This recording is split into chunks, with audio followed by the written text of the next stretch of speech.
Bradley Blackwell's champagne flute dangles empty as crimson liquid streams down Thomas's chest. Someone call the rental company. This waiter needs a replacement. The ballroom erupts. Cell phones rise. Cameras flash. Thomas stands motionless, humiliation burning hotter than the wine stains spreading across his rented tuxedo.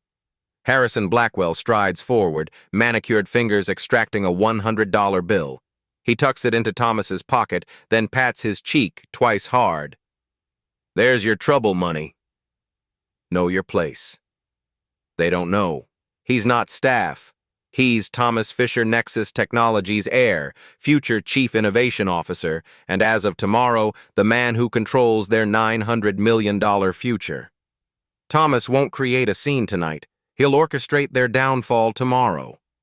2 hours earlier, Thomas Fisher stands before his apartment mirror, adjusting the bow tie on his rented tuxedo. His fingers tremble slightly. Not from nervousness about the clothing from the weight of responsibility. Tonight marks his first high society appearance representing Nexus Technologies. His phone vibrates. Dad flashes on the screen. The Blackwells will be there. His father's voice comes through, direct and businesslike from Tokyo. Their investment could accelerate our Asian expansion. Make a good impression. Thomas nods, though his father can't see him. I know. I've studied their portfolio. This isn't about portfolios, James Fisher says, his tone softening. They respect power, not potential. Remember what I taught you. Value is in character, not capital, Thomas recites. Exactly. Trust your judgment. This partnership is your call to make. Thomas ends the call and gazes at his reflection. Despite his father's success, James raised him with deliberate humility. No trust fund. No nepotism. Thomas earned his position through merit starting as an intern, working 18-hour days, developing their revolutionary processor, and now stepping into the role of Chief Innovation Officer. At the gala, Thomas observes the ostentatious display from the entrance. Crystal chandeliers, gold flatware, champagne flowing like water. The Blackwell family holds court near the center Harrison, the patriarch, flanked by his children Vanessa and Bradley. They critique guests' attire in stage whispers that carry just far enough to humiliate without seeming intentional. When Thomas approaches to introduce himself, a security guard steps forward. Staff entrance is around back. I'm a guest. Thomas produces his invitation. The guard examines it skeptically before stepping aside. As Thomas nears the Blackwells' circle, Harrison glances his way, then whispers something to Bradley. Both chuckle. New money, Harrison mutters, just loud enough for Thomas to hear. Standards aren't what they used to be. Thomas retreats to observe from a distance. He watches Bradley berate a young waiter over champagne temperature, reducing him to stammered apologies. Vanessa trips a busboy accidentally, then laughs when dishes clatter to the floor. The staff move with tight smiles and fearful eyes, like prey animals sensing predators. The Blackwells mock a nobody tonight, unaware he'll decide their billion-dollar fate tomorrow. The crowd migrates toward the auction stage as the gala transitions to its fundraising phase. Children's education, the supposed cause behind tonight's excess. Thomas finds a seat near the back, content to observe. The auctioneer, a former television personality with 2 white teeth, presents the first items: luxury vacations, celebrity meet and greets, exclusive club memberships. Thomas remains silent until a modest lot appears, a weekend at a local vineyard, complete with private tasting. 500, Thomas calls out, his voice measured. The sum is reasonable, the cause worthy. Bradley Blackwell turns in his seat, eyes narrowing on Thomas. 5,000, he counters without hesitation. Thomas considers, then 5,500. Bradley stands, champagne flute dangling between manicured fingers. Perhaps stick to items in your price range? 50,000. He winks at the crowd. Appreciative titters follow. The auctioneer's gavel falls with uncomfortable haste. Sold to Mr. Blackwell. The next item appears on screen. First commercial partnership rights for Nexus Technologies quantum processor. The room stills. This isn't a luxury trinket, it's industry dominance, technological superiority, market transformation. Harrison Blackwell rises slowly, deliberately. 1 million, he announces, staring directly at Thomas as if issuing a challenge. Thomas remains perfectly still. His phone vibrates in his pocket. A text from his father. Trust your judgment on partnerships. Your call to make. Remember our values. During the intermission, Vanessa Blackwell approaches Thomas, champagne flute extended. You work at Nexus, right? I thought I recognized you. Thomas accepts the drink with a nod. Yes, I do. Entry level? Her smile doesn't reach her eyes. I lead the processor development team, Thomas begins. Vanessa laughs, cutting him off. Adorable. We're actually meeting the Fisher heir tomorrow, the CEO's son. The actual decision-maker, not staff. She sips her champagne, eyes scanning the room for more important connections. I should go. Good luck with your career. Thomas smiles politely. I hope your meeting goes well for everyone involved. Oh, it will. Vanessa tosses back her perfectly styled hair. My father always gets what he wants. Every dismissive word seals their fate, though they won't understand why until tomorrow's meeting. Dinner service begins with theatrical flourish silver domes lifted in unison, revealing artfully arranged portions that prioritize presentation over sustenance. Thomas navigates toward his assigned table, tucked in the far corner away from the Blackwells and other influential guests. Bradley intercepts him between tables, glass of red wine swirling dangerously in his hand. Their shoulders brush. The accident happens with practiced precision. Wine cascades down Thomas's chest. The white shirt beneath his rental jacket transforms to crimson. Conversations halt. All eyes turn. Someone call the rental company. Bradley's voice carries throughout the ballroom. This waiter needs a replacement. Laughter ripples through the crowd, hesitant at first, then building as attendees realize the victim lacks the social capital to require their sympathy. Phones emerge. Photos snap. Thomas stands immobilized, the cold liquid seeping through layers of fabric to his skin. Harrison Blackwell rises from his table, approaching with the slow, satisfied stride of a predator. He reaches into his pocket, extracting a crisp $100 bill with deliberate showmanship. He tucks it into Thomas's breast pocket, then pats his cheek twice, the gesture one would use to discipline a dog. There's a little something for your trouble.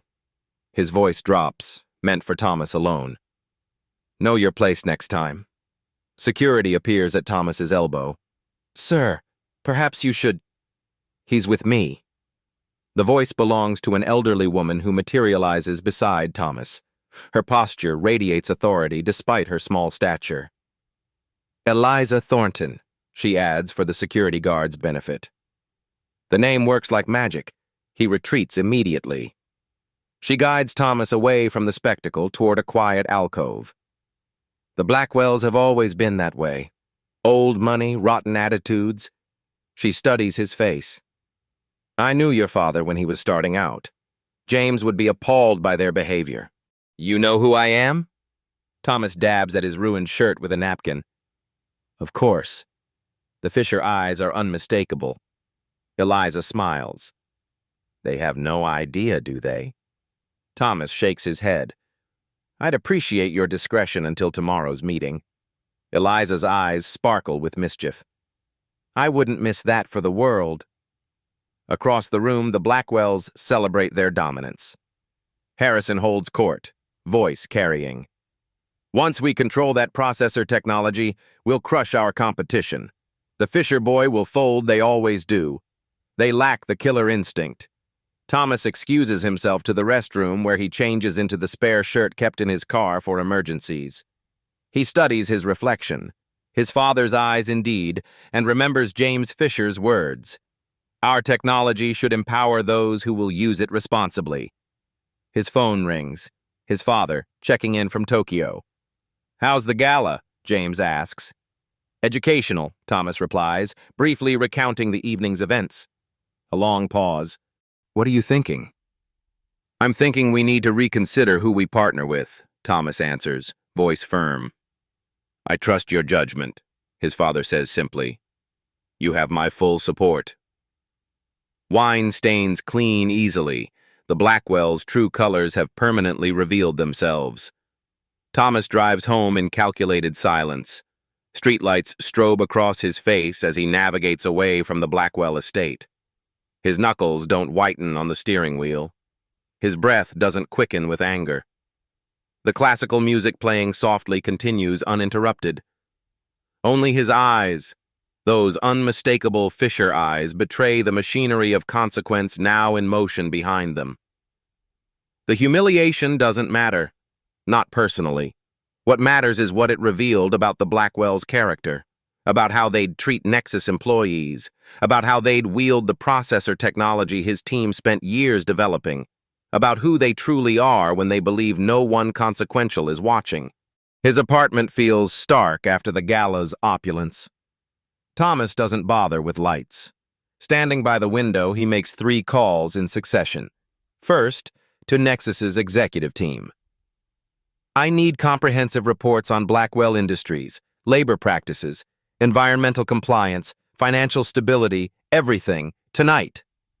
Sir, it's almost midnight, his assistant protests gently. And we have a 9 a.m. meeting that will determine the future of both companies, Thomas counters. I need it now. The reports arrive within the hour.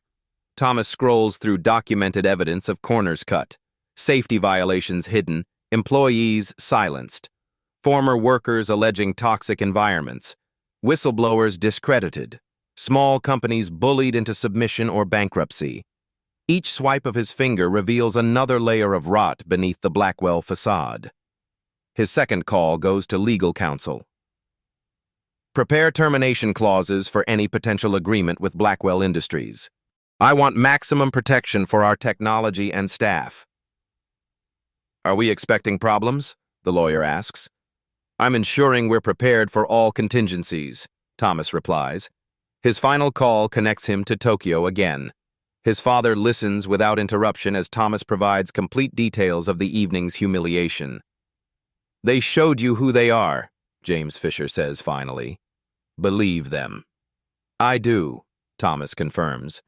Their empire is built on intimidation and exploitation.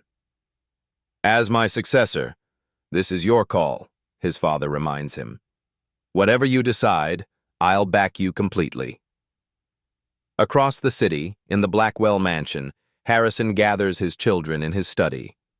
Crystal tumblers of scotch clink as he toasts their success. The Nexus deal is practically signed, he announces. Their CEO is still playing the humble visionary in Tokyo, leaving his precious son to handle negotiations. Perfect setup. That nobody we humiliated? Bradley laughs. Classic power move, Dad. Harrison nods approvingly. Perfect example of why people like us stay on top. Connections matter more than competence. Bradley scrolls through his phone, showing his father the photos of wine-soaked Thomas. Sent these to our PR team. We'll leak them after the contract signing, a little reminder of the natural hierarchy. Vanessa sips her scotch. Tomorrow we meet the Fisher heir and wrap him around our finger. Another trophy for the collection. Back in his apartment, Thomas stands at his window, looking toward the glittering Blackwell Tower dominating the skyline. Inside that building, thousands of employees fear daily humiliation from people who view power as a weapon rather than a responsibility. His decision crystallizes into a silent vow. The Blackwells will never touch his family's technology or people. By sunrise, Thomas holds all the cards by sunset. The Blackwells won't even be in the game. Nexus. Technology's headquarters gleams in the morning sun, its curved glass exterior reflecting the city awakening around it. Thomas arrives at 7, 2 hours before the scheduled meeting, pristine in a tailored suit that costs more than his entire wardrobe. Today isn't about humility. The executive team assembles in the conference room. Coffee steams from porcelain cups. Pastries arranged on silver trays remain untouched. Tension charges the air. 2 contract options? The chief financial officer examines the identical folders placed at Harrison Blackwell's designated seat. I don't understand. Insurance, Thomas explains, straightening his father's company pin on his lapel. The first offers partnership under our standard terms, the second. His voice trails off as he glances out the window. 3 black SUVs pull into the reserved parking spaces below. The Blackwells have arrived 15 minutes early, a power play meant to unbalance. Thomas smiles thinly. Let them wait in reception for exactly 14 minutes. Then bring them up. The Blackwells make their entrance like visiting royalty. Harrison's custom Italian shoes click authoritatively across the marble lobby. Vanessa's designer perfume announces her presence seconds before she appears. Bradley scrolls through his phone, periodically chuckling at something on the screen. Coffee? Harrison demands of the receptionist without looking up from signing in. When she returns with a steaming cup, he takes one sip, then grimaces. Is this the best you have? The CEO's son will be with you shortly, she responds, professional smile unwavering. I bet he makes us wait on purpose, Vanessa sighs, examining her manicure. These tech types always play power games to compensate for their social awkwardness. Did you see this? Bradley turns his phone toward his father, displaying the wine-stained waiter photo already circulating on several gossip blogs with mocking captions. Harrison's laugh echoes through the reception area. By noon, we'll own the future of computing. Inside the boardroom, Thomas receives a final email, the complete background report on Blackwell Industries. Their $900 million valuation rests on projected earnings that depend entirely on securing cutting-edge technology like Nexus's processor. Without it, their empire stands on quicksand. The receptionist's voice comes through the intercom. The Blackwells are ready, sir.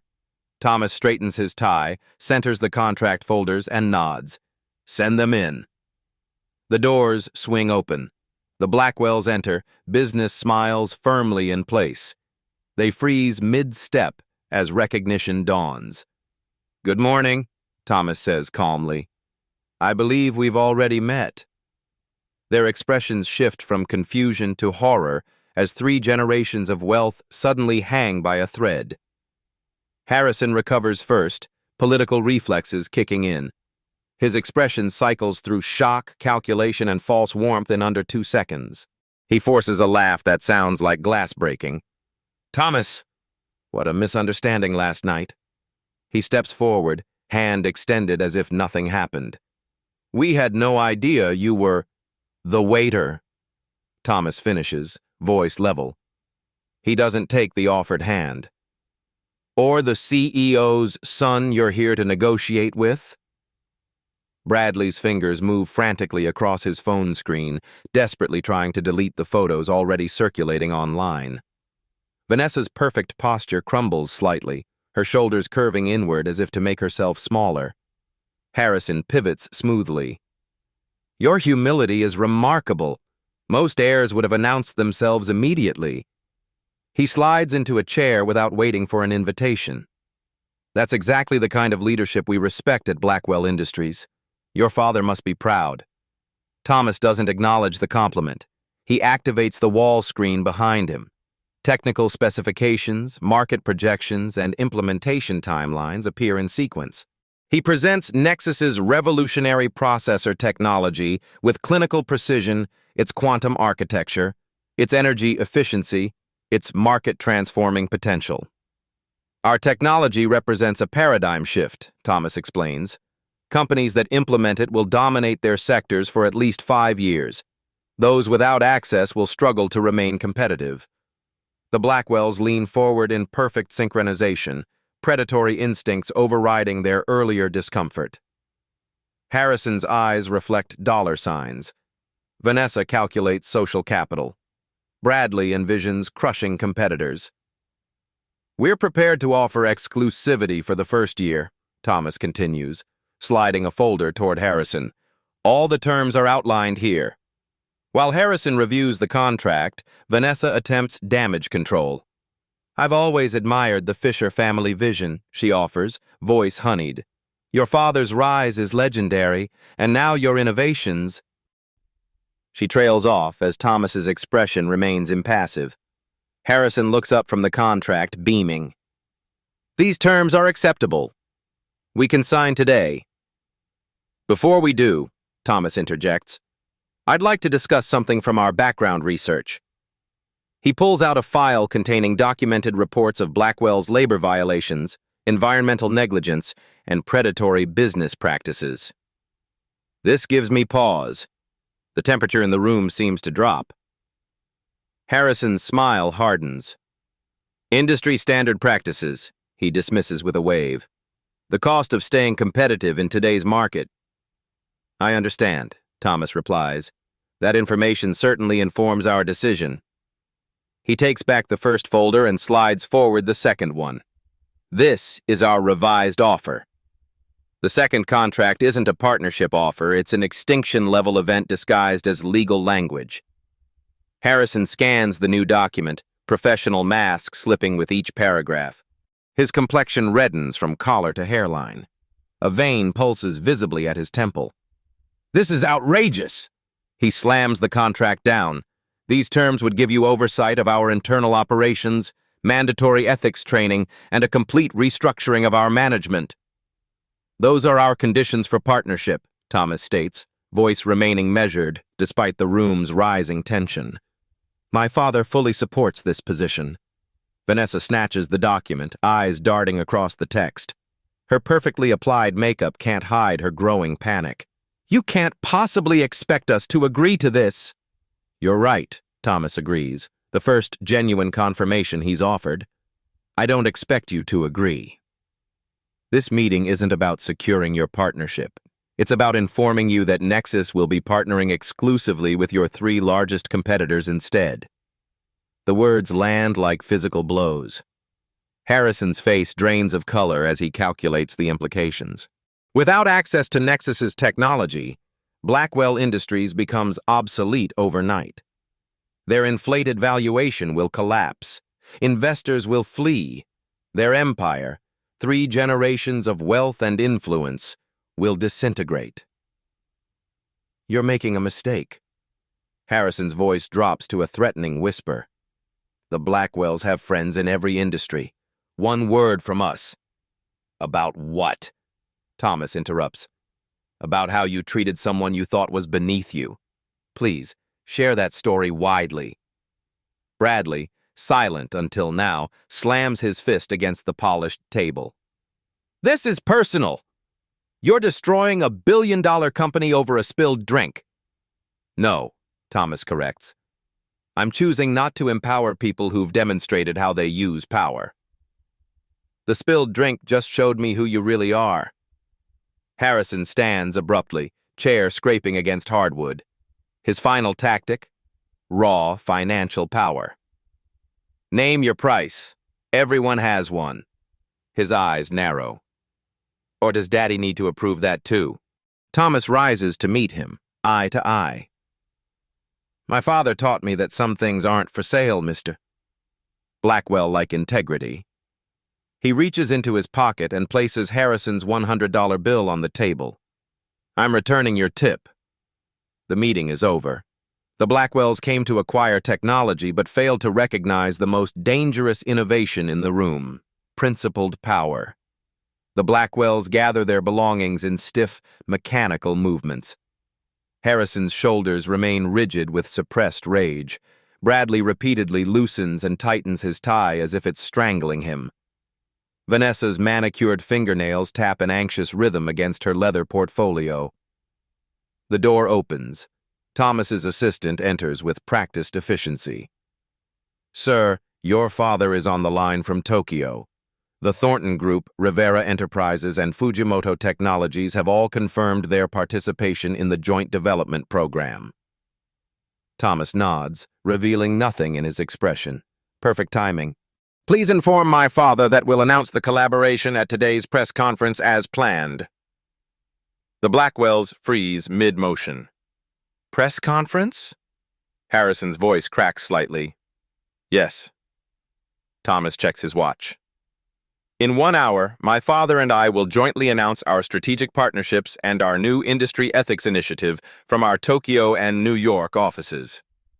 He meets Harrison's gaze directly. You're welcome to stay and watch. The industry is about to change direction.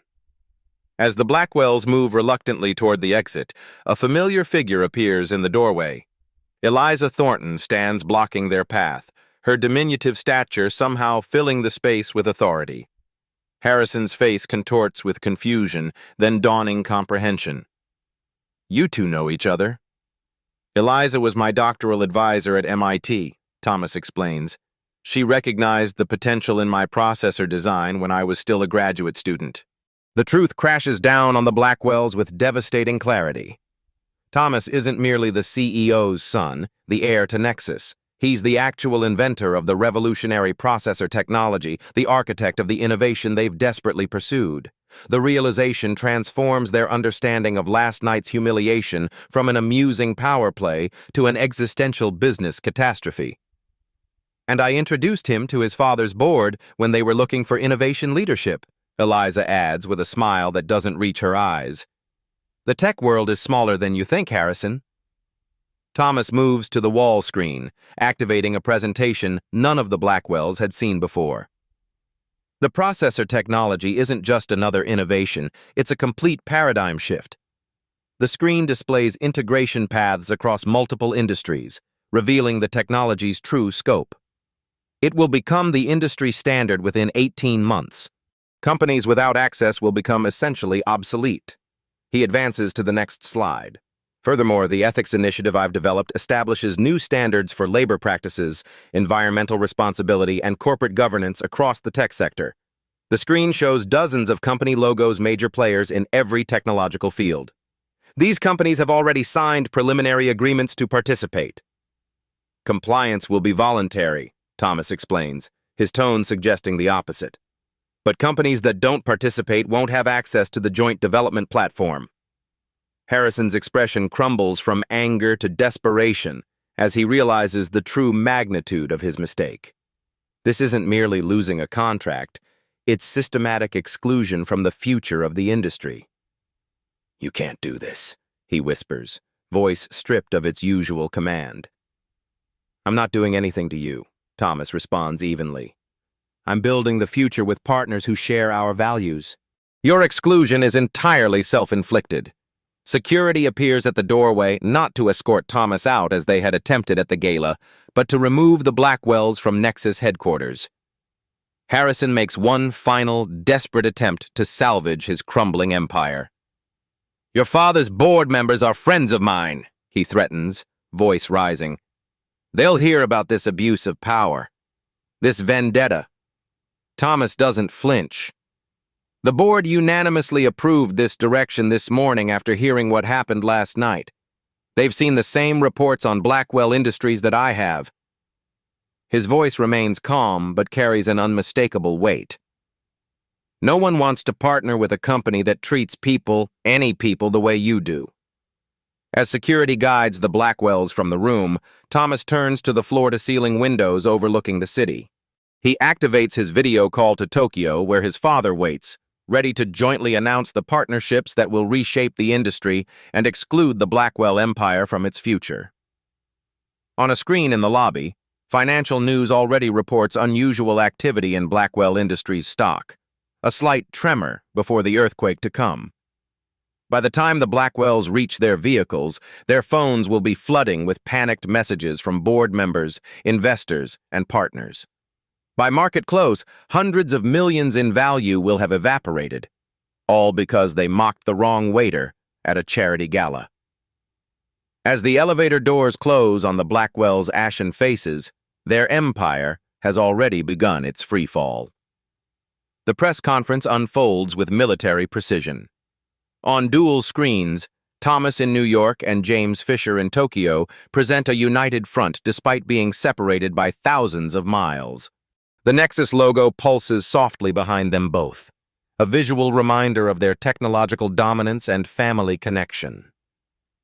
Today marks a new chapter in technological innovation, James begins, his authoritative voice carrying despite the distance. Thomas continues seamlessly. Nexus Technologies is proud to announce exclusive development partnerships with Thornton Group, Rivera Enterprises, and Fujimoto Technologies for implementation of our quantum processor architecture. Financial analysts in the audience immediately begin typing furiously on their devices. These partnerships connecting 4 major players across 3 continents represent a seismic shift in the technology landscape. Thomas doesn't mention the Blackwells directly when introducing the Industry Ethics Initiative. He doesn't need to. His emphasis speaks volumes. Technology is power, and power must be wielded responsibly by those who respect everyone, regardless of position or background. The corporate execution happens with breathtaking speed. Within 20 minutes of the announcement, Blackwell Industries' stock drops 15%, triggering automatic trading halts. When trading resumes, the freefall continues. By lunch, they've lost 40% of their market value. Nearly $360 million evaporated in 3 hours. Financial news networks switched to continuous coverage of the Blackwell collapse. Analysts who'd praised Harrison's business acumen that morning now dissect his company's structural vulnerabilities with surgical precision. Blackwell Industries built their entire forward strategy on securing next-generation processing capabilities, explains a technology analyst on MarketWatch. Without access to Nexus's architecture, their product pipeline effectively becomes obsolete before launch. Another analyst is more blunt. They've been locked out of the future. Bradley's photo of wine-soaked Thomas appears on gossip sites exactly as planned, but with a context the Blackwells never anticipated. Headlines transform overnight. Humility in leadership. Nexus heir endured mockery before business triumph. Tech prince in disguise. How Thomas. Fisher. Let actions speak louder than name. The $900 million mistake. Blackwells mocked the wrong waiter. Comments flood in supporting the humble CEO's son against the entitled billionaire family. The narrative writes itself a morality tale for the digital age about judging people by their character rather than their clothes. At Blackwell headquarters, chaos reigns. Harrison barricades himself in his office, blinds drawn, refusing all calls except from board members and major investors, all demanding the same explanations he doesn't have. How did he misread the situation so catastrophically? How did he fail to recognize Thomas Fisher? Why didn't their research team identify him before the gala? Vanessa manages crisis communications with increasing desperation. Each statement she issues is immediately undermined by former employees flooding social media with stories of Blackwell toxic culture, emboldened by the company's sudden vulnerability. They made me work 100-hour weeks, then fired me when I requested time off for my child's surgery, writes a former developer. Harrison Blackwell told me personally that ethics are for companies that can't compete on innovation, reveals a former executive. Bradley attempts damage control on the personal front, calling in favors from media contacts to kill the wine-spilling story. His efforts only amplify it. Each attempted suppression generates new headlines about the Blackwells' attempts to control the narrative. By mid-afternoon, law firms begin announcing class action lawsuits against Blackwell Industries on behalf of shareholders. The legal language is precise, devastating. Materially misleading statements, and failure to disclose significant business risks. At Nexus headquarters, Thomas receives hourly updates on the fallout but shows no satisfaction in the Blackwells' destruction. When his assistant remarks on how quickly their empire is crumbling, Thomas responds quietly, "This isn't about punishment. It's about consequences." The consequences continue mounting. Documents leak showing Harrison instructed managers to work them until they break, then replace them. Internal emails reveal systematic suppression of safety concerns to meet production deadlines. Financial records expose accounting practices that bordered on fraud. Each revelation drives Blackwell's stock lower. By market close, their $900 million valuation has contracted to barely $300 million with no floor in sight. Across the technology sector, companies rush to announce new ethics policies and workplace improvements. No one wants to be the next Blackwell. The Ethics Initiative. Thomas introduced that morning gained signatories by the hour companies, eager to demonstrate they belong on the right side of the new divide. Meanwhile, Nexus stock surges, adding billions to its market cap. Financial analysts upgrade their growth projections based on the strategic partnerships announced. Thomas Fisher's name trends globally. Industry publications rush to profile the hidden genius behind Nexus's quantum architecture. The most devastating blow comes at sunset. The Blackwell Industries board calls for an emergency shareholder meeting to address leadership concerns and strategic direction. The corporate euphemism doesn't disguise their intent. Harrison Blackwell's reign is ending. In his Tokyo hotel, James Fisher watches the financial bloodbath unfold on multiple screens. He calls his son as markets close. "You've transformed the industry in a day," he observes, voice measured. "It wasn't my intent to destroy them," Thomas replies. "No, your intent was to protect our technology from misuse." James pauses. "Their destruction is self-inflicted. They built an empire on exploitation. It was always going to collapse." Thomas stares out at the New York skyline, the Blackwell Tower's lights dimmer than usual against the darkening sky. "Does that make this right?" "Right and easy aren't the same thing," his father answers. "Power reveals character, theirs and yours. I'm proud of how you've wielded it." As night falls, Blackwell Industries' legal team works frantically to prepare for the shareholder revolt. Their strategy centers on a single desperate argument. Thomas Fisher pursued a personal vendetta against the Blackwells, abusing his position to orchestrate their downfall.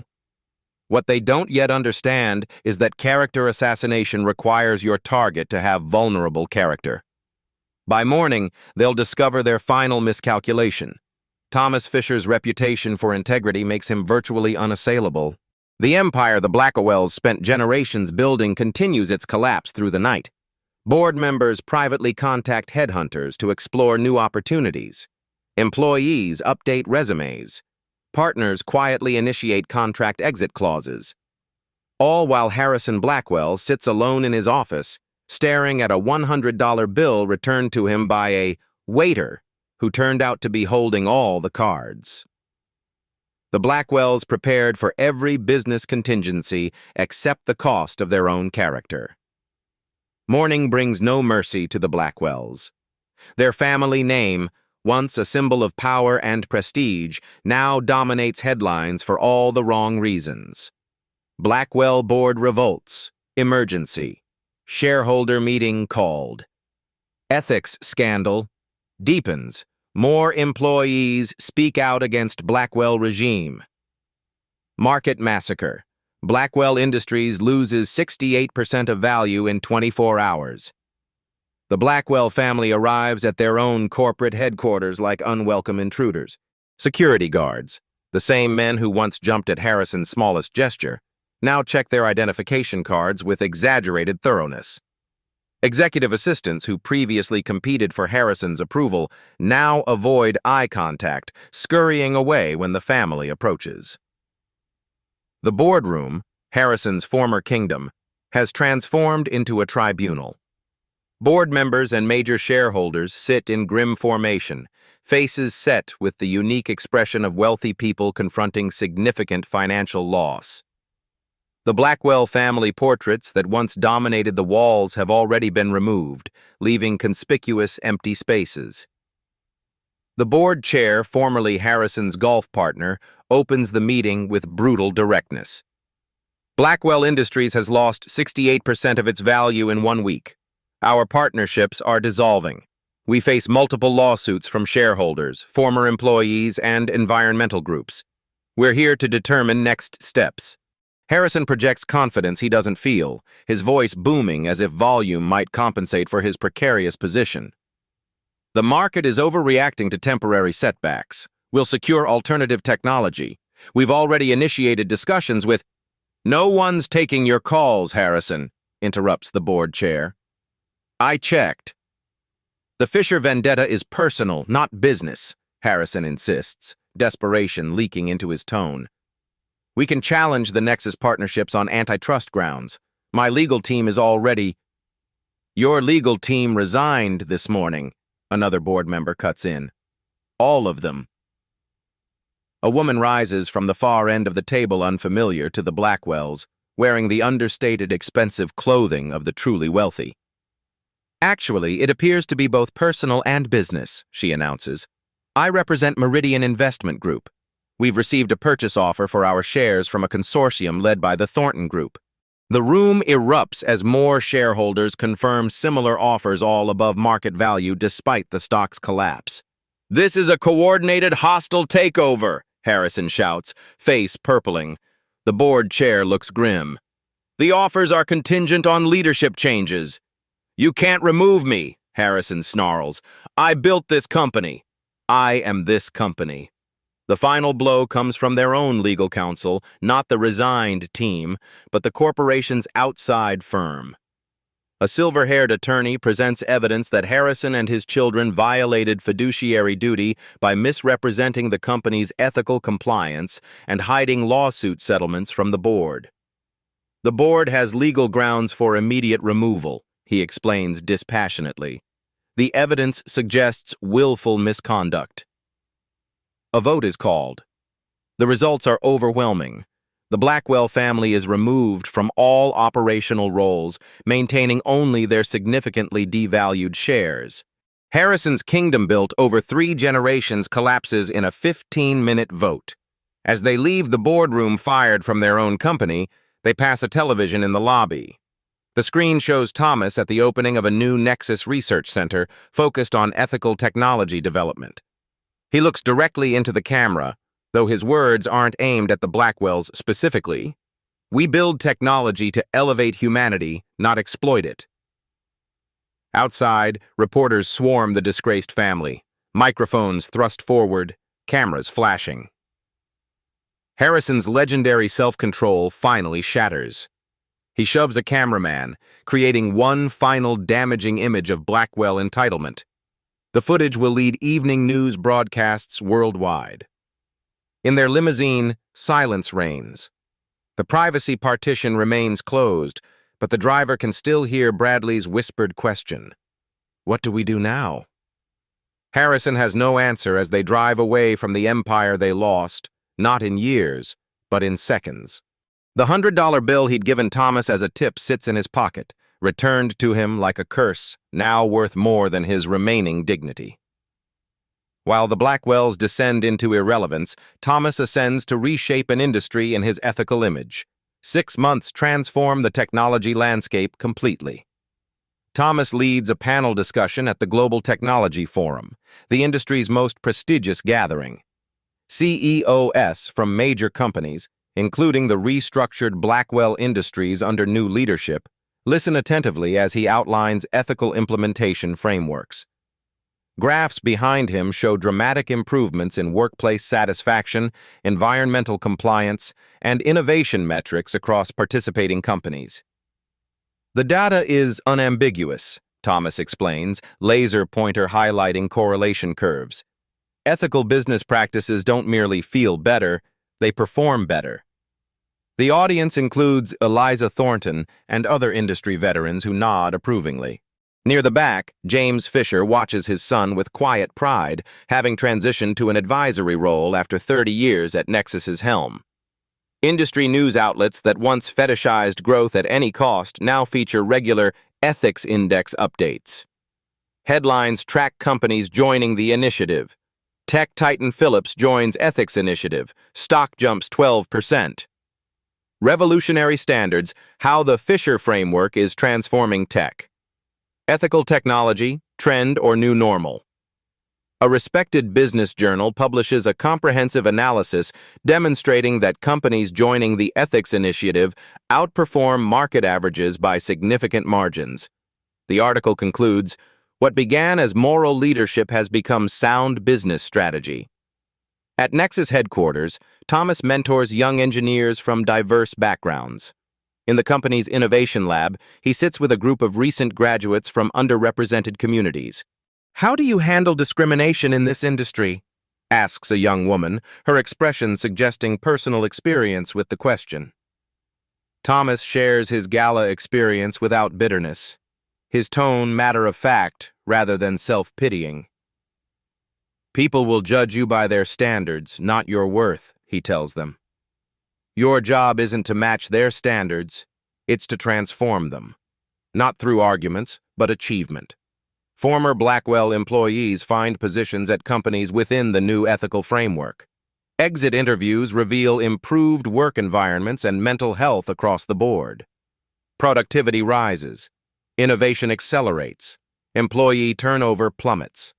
One emotional interview features a former Blackwell manager who speaks with trembling voice about the previous regime. "I was forced to mistreat my team. Harrison would say, 'Either they break or you do.' I thought that's just how business worked." He straightens, eyes clearing. "Now I know better. I can succeed without destroying others." The processor technology revolutionizes the industry as predicted. Rather than creating monopolies, the joint development platform fosters unprecedented collaboration. Companies build upon each other's innovations, creating applications that would have been impossible under the old competitive model. A brief news segment shows Harrison Blackwell attempting to launch a new venture. Potential investors listen politely to his pitch, then decline with practiced regret.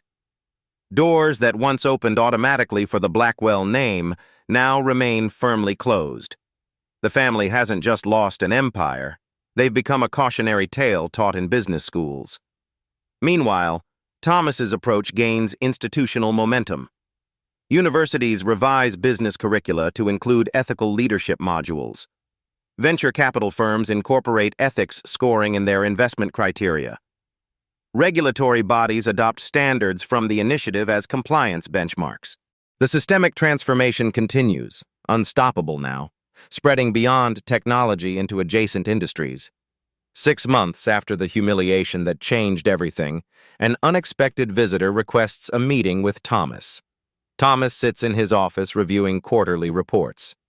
Nexus's growth continues to exceed projections, but the metrics that truly satisfy him appear on the second page.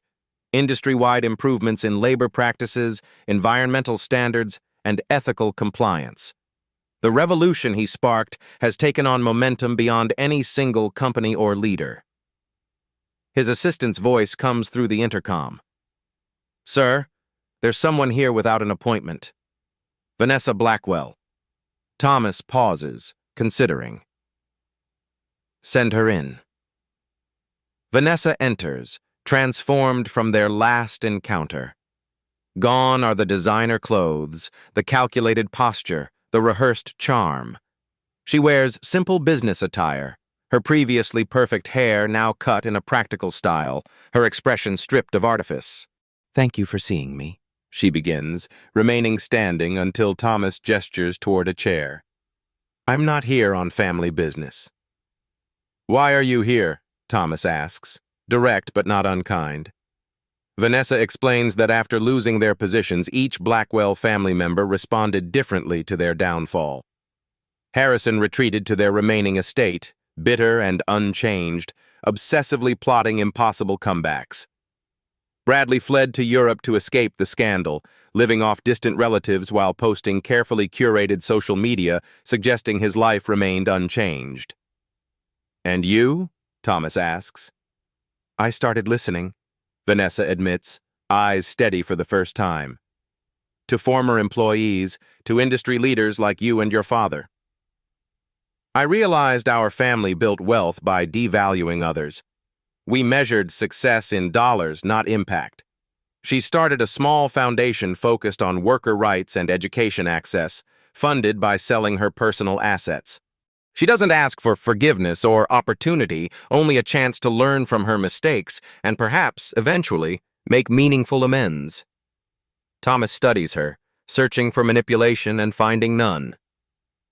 True power isn't about controlling others, he says finally. My father always taught me it's about elevating everyone around you. The strongest leaders create more leaders, not more followers. Later, at a small coffee shop near Nexus headquarters, Thomas chats with the barista, the same young man Bradley Blackwell had berated at the gala for bringing the wrong champagne. Now he attends college on a Nexus scholarship, part of Thomas's quiet initiative to support service workers pursuing education. Any regrets about how things played out with the Blackwells? The student asks while making Thomas's coffee. The business blogs still talk about it. The waiter's revenge, they call it. Thomas considers this. I don't celebrate their downfall, he says finally. I celebrate the system becoming more just. There's a difference. The student hands him his coffee with a smile.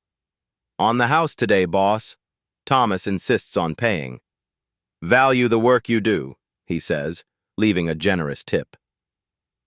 Outside, Thomas passes a newsstand featuring a business magazine with him and his father on the cover, headlined, The Fisher Legacy, How Father and Son Changed Tech Culture.